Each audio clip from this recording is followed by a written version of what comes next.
বেশি প্রশংসা পাচ্ছিল যে এবার নির্বাচনটা সরকারি দল এবং বিরোধী দলের মধ্যে খুব বেশি বড় ধরনের কোনো সহিংসতা হয়নি, একেবারেই শান্তিপূর্ণ নির্বাচন হয়েছে।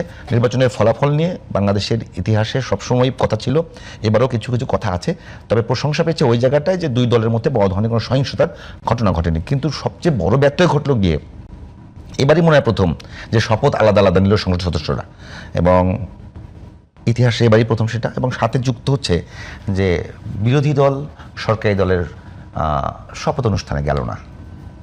আপনি আপনি কেমন সরকারি দলের সরকার যে শপথ গ্রহণ করবে সেই সরকারের শপথে গেল না, আপনি কেমন মনে করছেন যে আগামী দিনে কি আবারও আগের মতোই যে সরকার দলের সঙ্গে বিরোধী দলের সম্পর্কটা খুব বেশি খারাপ হবে? কেন গেলেন না তাকে প্রশ্ন করলে আপনি আবার একটা জবাব পাবেন।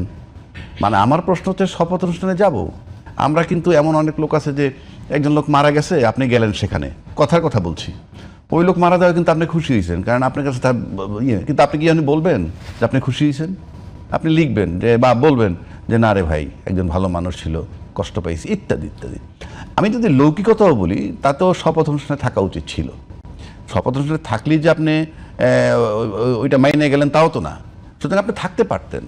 যেমন আজকে সমঝোতা হয় নাই, সে মনে করেন গণভোট হইল, গণভোট হওয়ার পর কী হয়েছে, এখন মনে করেন গণভোটে বিএনপি বলতেছে যে না আমরা ওত নিব না, কি সাংবিধানিক সংস্কার কি সংবিধান সংস্কার পরিষদের হিসাবে আমরা নিব না।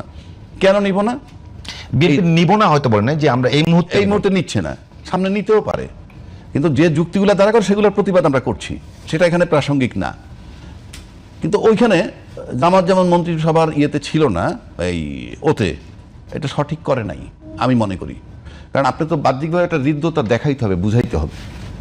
আবার বিএনপি ওত নেয় নাই ওইটা নিয়ে সেটা বলতে পারে যে আমরা এই মুহূর্তে নিচ্ছি না, কথাটা কিন্তু বলে নাই।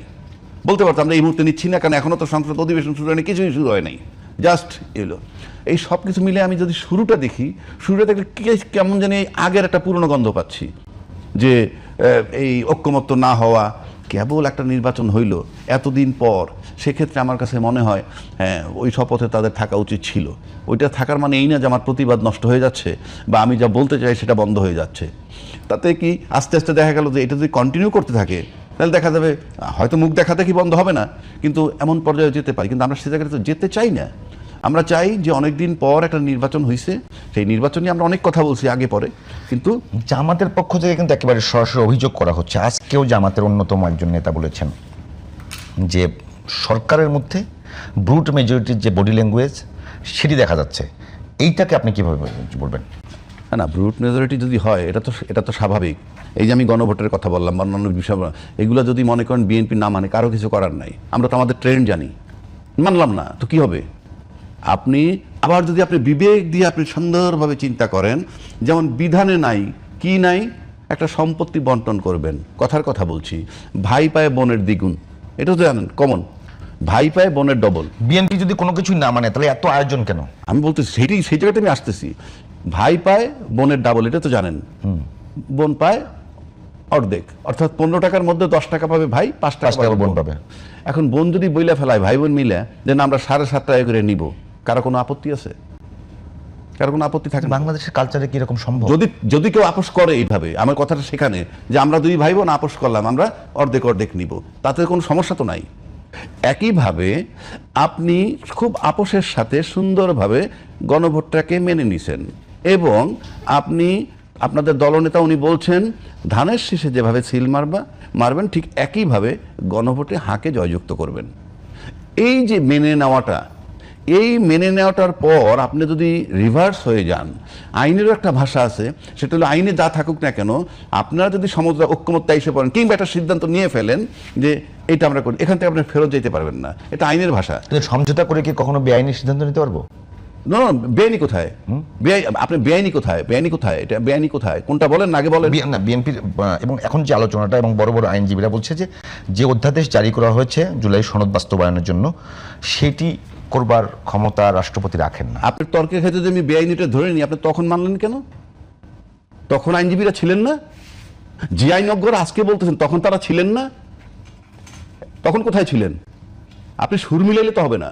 আপনি ওইটা বলেন, তাহলে আপনি দুইটা শপথের কথা সংবিধানে বলা নাই, বলা হচ্ছে এখন দুইটা শপথ, মানে একটা হইল আর একটা হলো যে সংস্কার পরিষদের সদস্য হিসাবে।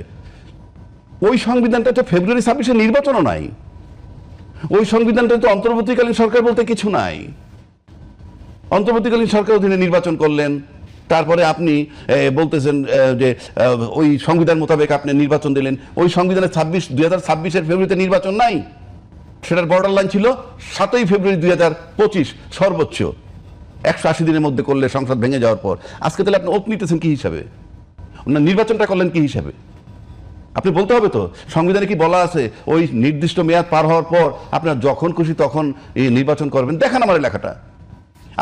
আপনার সুবিধা মতো, ওইটাই তো কথা, যে ব্রুট মেজরিটি আপনি পেয়ে গেছেন, এখন you can take your decision. এটা কিন্তু আলটিমেটলি যদি এটা চলমান থাকে ইন অল রেসপেক্ট, তাহলে কিন্তু আমার কাছে মনে হয় যে আমরা কি বলে ভালো